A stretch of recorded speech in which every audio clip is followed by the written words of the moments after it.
আসসালামু আলাইকুম ফ্রেন্ডস, সবাই কেমন আছেন? আমি কামরুন নাহার আবার হাজির হয়ে গেলাম নতুন একটি ভিডিও নিয়ে। আশা করি আপনাদের ভালো লাগবে, তাই ভিডিওটি স্কিপ না করে সম্পূর্ণ ভিডিওতে আমার সাথে থাকুন। তো আমি আজ আপনাদের দেখাবো আমসত্ত্ব, কাঁচা আমের আমসত্ত্ব, যা খুব মজার এবং টেস্টি একটি খাবার।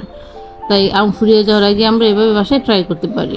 তো দেখতেই পাচ্ছেন আমি গাছ থেকে আম পেড়ে নিয়েছি, আর এই আমগুলো দিয়ে কিন্তু আমি আমসত্ত্বটা বানিয়ে নেব। যেহেতু এখানে অনেকগুলো আম, তাই সবগুলো দিয়ে বানাবো না। এখানে আমি 2 কেজির মতো আম নিয়ে নেব। তো দেখতেই পাচ্ছেন এখানে আমি আমগুলো নিয়ে নিয়েছি। আমগুলো অনেক বড় বড়। এখানে আমি 2 কেজির মতন আম নিয়েছি, 6টি আম নিয়েছি এখানে আমি।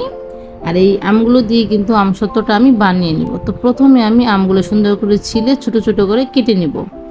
তো দেখতেই পাচ্ছেন আমগুলো আমি কেটে নিয়েছি এবং কিউব করে ছোট ছোট করে কিন্তু এভাবে কেটে নিয়েছি। আর এই আমগুলো আমার সিদ্ধ করে নিতে হবে। তো প্যানে আমি পানি দিয়ে দিয়েছি, আর এগুলোতেই কিন্তু আমগুলো আমি সিদ্ধ করে নেব। এখন কাঁচা আমের সিজন, আর কাঁচা আমটা কিন্তু বেশি দিন থাকে না, তাই আপনারা চাইলেই কিন্তু খুব সহজেই এই আমসত্ত্বটা বানিয়ে বাসায় রেখে দিতে পারেন, যে সারা বছর খাওয়া যাবে। আমটা কিন্তু সিদ্ধ হয়ে এসছে অনেকটাই। তো দেখতেই পাচ্ছেন আমটা সিদ্ধ হয়ে গেছে। আর এটাই কিন্তু আপনারা চাইলে ব্লেন্ডারও ব্লেন্ড করতে পারবেন এবং কি ছাঁকনি দিয়েও ছেঁকে নিতে পারবেন। আমটা যেহেতু অনেক নরম হয় আর সিদ্ধগুলো একদমই গলে যায়, তাই ব্লেন্ডার দিয়ে ব্লেন্ড করার কোনো প্রয়োজন পড়ছে না।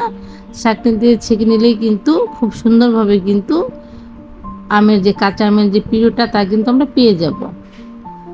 তো আমটা কিন্তু অনেক সুন্দরভাবে সিদ্ধ হয়ে গেছে। এখানে আমরা এটা নামিয়ে নিব। নামিয়ে নিয়ে একটু হালকা চাপ চাপ দিলে কিন্তু দেখতেই পাচ্ছেন একদম গলে যাচ্ছে। এটা আমরা ছাঁকনির সাহায্যে সুন্দর করে ছেঁকে নেব।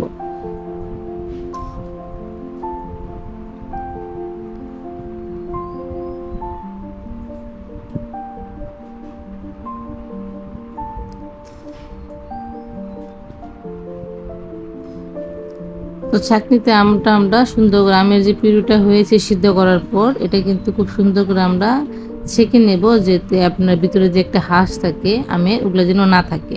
তো দেখতেই পাচ্ছেন একদম কিন্তু স্মুথ হয়েছে। আর এটা দিয়ে কিন্তু আমরা আমসত্ত্বটা বানিয়ে নেব।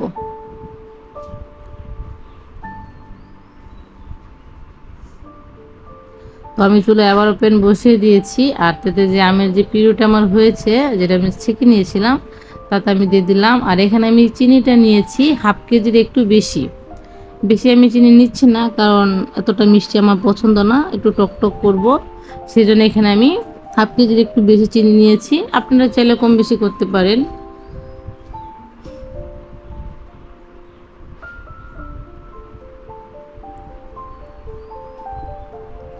তো চিনিটা কিন্তু অনেকটা গলে গেছে। আর এখন আমি দিয়ে দিলাম চিলি ফ্লেক্স। এগুলো কিন্তু আপনার আমাদের যে ঘরে শুকনো মরিচটা, এটা আমি হালকা একটু টেলে নিয়েছি। তারপর আমি পাটায় পিষে একদম গুঁড়ো করে নিয়েছি। আর এটা দেখতে পাচ্ছেন এটা আমি দিয়েছি পাঁচফোড়ন। পাঁচফোড়নটাও কিন্তু আমি হালকা করে ভেজে পাটায় পিষে নিয়েছি। আদা ভাঙা করেছি দুইটাই, শুকনো মরিচের গুঁড়ো এবং আপনার পাঁচফোড়ন। তো আপনারা চাইলে এগুলো স্কিপ করতে পারেন, আমার ভালো লাগবে সেই জন্য আমি এগুলো দিয়েছি, আমার পছন্দ সেজন্য। কিন্তু আপনার পাঁচফোড়ন এবং চিলি ফ্লেক্সটা দিলে কিন্তু ফ্লেভারটা অনেক ভালো আসে, আর খেতেও কিন্তু অনেক মজা লাগে। আর আমি এখানে একটু ফুড কালার অ্যাড করলাম, সবুজ কালার। কারণ আমটা আপনার কাঁচা হলেও কিন্তু সিদ্ধ করার পরে কিন্তু সেই সবুজ ভাবটা থাকে না, হলুদ হলুদ হয়ে যায়। তো যাতে কাঁচা আমের সেই কালারটা থাকে, সেই জন্য আমি একটু ফুড কালার অ্যাড করলাম সুন্দর লাগার জন্য। আপনারা চাইলে একটু স্কিপ করতে পারেন, সমস্যা নেই, আমার ভালো লাগবে তাই আমি দিয়েছি সুন্দর লাগার জন্য। তো দেখতেই পাচ্ছেন একদমই কিন্তু চিনির যে পানিটা ছেড়ে দিয়েছিল তা কিন্তু একদমই ছেড়ে মানে শুকিয়ে গেছে। আর আমার আমসত্ত্বটা একদম রেডি হয়ে গেছে। এটা আমি এখন চুলা থেকে নামিয়ে নেব। এখানে আমি একটা স্টিলের ট্রে নিয়েছি। এখানে আমি দিয়ে দিলাম হালকা একটু সরিষার তেল, যেন আপনার আমের যে পিউরিটা ঢালা হবে তা যেন লেগে না যায়। অবশ্যই সরিষার তেলটা ইউজ করবেন। তো সম্পূর্ণ আমি আমের যে পিউরিটা সম্পূর্ণটা আমি এখানে ঢেলে দিয়েছি। আর একদম সম্পূর্ণটা ছড়িয়ে পাতলা করে ছড়িয়ে দেব, যেন শুকাতে তাড়াতাড়ি যেন শুকিয়ে যায়। তো সম্পূর্ণটাই কিন্তু আমার সম্পূর্ণটা এক ট্রেতে হয়ে গেছে, কারণ আমি আমসত্ত্বটা একটু মোটা করে বানাবো আর ট্রেটা একটু বড়, সেজন্য আমার কিন্তু এক ট্রেতেই সব কিছু হয়ে গেছে।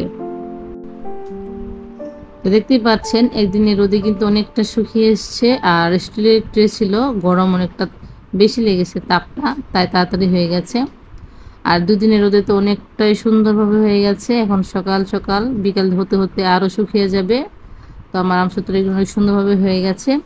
আর আপনারা লক্ষ্য করবেন আমি কিন্তু ভিনেগার ইউজ করিনি, কারণ এটা খেয়ে ফেলা হবে, 2-1 দিনের মধ্যে শেষ হয়ে যাবে। আপনারা যারা বেশি দিন রাখতে যাচ্ছেন, 6 মাস, 1 বছর কিংবা 3-4 মাস, তারা কিন্তু অবশ্যই এটা রান্না করার সময় ভিনেগারটা ইউজ করবেন। তো সবাই ভালো থাকবেন। হয়ে গেল আমার আমসত্ত্ব অনেক মজার একটি রেসিপি। আপনারাও খুব সহজে বাসায় এভাবেই বানিয়ে নেবেন। সবাই ভালো থাকবেন আর আমার চ্যানেলটি অবশ্যই সাবস্ক্রাইব করবেন যারা নতুন। আসসালামু আলাইকুম।